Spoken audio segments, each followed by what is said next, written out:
अक्टूबर 1904 देश के बहुत प्यारे लाल यानी लाल बहादुर शास्त्री जी का जन्म दिवस। गांधीवादी मूल्यों और देशभक्ति के वातावरण में पले बढ़े शास्त्री जी मात्र 17 वर्ष की आयु में गांधी जी के असहयोग आंदोलन में कूद पड़े। ब्रिटिश हुकूमत के स्कूल से नाम कटाकर 1925 में काशी विद्यापीठ से ग्रेजुएशन करने वाले लाल बहादुर ने शास्त्री की उपाधि अपनी मेहनत से अर्जित की, जो आगे चलकर उनकी पहचान बन गई। 1928 में गांधी जी के आह्वान पर कांग्रेस के सक्रिय सदस्य बने शास्त्री जी ने आजादी की लड़ाई में 7.5 साल जेल में बिताए। 1942 में जब गांधी जी ने भारत छोड़ो आंदोलन की घोषणा की तो हाल ही में जेल से बाहर आए शास्त्री जी का ठिकाना बना पंडित जवाहरलाल नेहरू का घर आनंद भवन।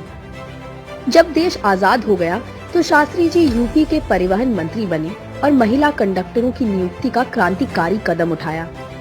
आज उसी उत्तर प्रदेश में जब महिलाओं का दम घोटा जा रहा है तो शास्त्री जी के उस फैसले की अहमियत समझ आती है और नजर आता है कि वर्तमान सत्ता किस कदर शास्त्री जी के आदर्शों की बलि चढ़ा रही है।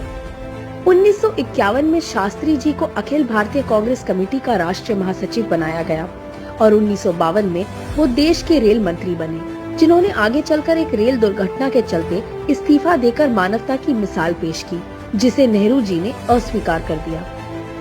1959 में वाणिज्य मंत्री और 1961 में गृह मंत्री रहे शास्त्री के सामने 27 मई 1964 को पंडित जवाहरलाल नेहरू जी की मृत्यु के साथ ही चुनौती ने दस्तक दे दी। मगर भारत का ये लाल चुनौती से घबराया नहीं और 11 जून 1964 को ही भारत के प्रधानमंत्री के रूप में ये कहते हुए शास्त्री जी ने अपने इरादे साफ कर दिए कि हमारा रास्ता सीधा और स्पष्ट है, सभी के लिए स्वतंत्रता और समृद्धि के साथ एक समाजवादी लोकतंत्र का निर्माण और सभी देशों के साथ दोस्ती के जरिए विश्व शांति की कामना।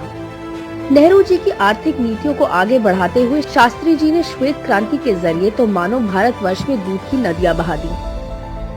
अमूल डेयरी उसी श्वेत क्रांति की देन है। यही नहीं, जब खाद्यान्न संकट आया तो शास्त्री जी ने देश से सप्ताह में एक वक्त का भोजन त्यागने की अपील की और इसकी शुरुआत खुद से की। देश के कई कोनों में जनता ने इस शास्त्री व्रत का पालन किया। जब पाकिस्तान के साथ जंग छिड़ी तो सेना ने शास्त्री जी के नेतृत्व में न केवल पाकिस्तान को धूल चटाई, बल्कि इस दौरान उनके द्वारा दिया गया जय जवान जय किसान का नारा भी जन जन की जुबान पर चढ़ गया। अगर तलवार की नोक पर या एटम बम के डर से कोई हमारे देश को झुकाना चाहे, दबाना चाहे, ये देश हमारा दबने वाला नहीं। एफसीआई हरित क्रांति को प्रोत्साहित करने वाले शास्त्री जी की ही देन है, जिसको आज की सरकार अप्रासंगिक करने पर तुली हुई है। आज लाल बहादुर शास्त्री जी की जयंती पर हम ये संकल्प लें कि न देश के जवान को कमजोर पड़ने देंगे और न ही देश के किसान को। यही शास्त्री जी को सच्ची श्रद्धांजलि होगी। जय हिंद।